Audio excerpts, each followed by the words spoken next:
Поясни мені як дурному, чому у кави є пінка? Ти наливаєш собі каву і думаєш, ага, от і пінка. Це напевне, щоб красиво було, інстаграмчик підтягнути. Але ні, брате мій, пінка – це не просто шапочка для фотки. Коли зерна обсмажують, у них всередині накопичується газ, вуглекислий, і от коли гаряча вода зустрічає мелену каву, цей газ починає тікати, як сусід від комуналки. Тікає, але не сам по собі, захоплює з собою масла і мікрочастинки кави, і все це збивається у бульбашки. Бульбашки плюс масла дорівнює пінка.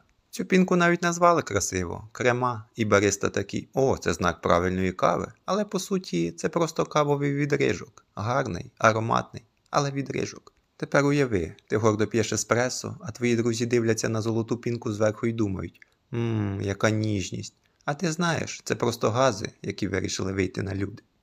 Отже, пінка на каві – це не магія і не бариста з чарівною ложкою, а звичайна наукова бульбашкова вечірка. Підпишись, тут цікаво.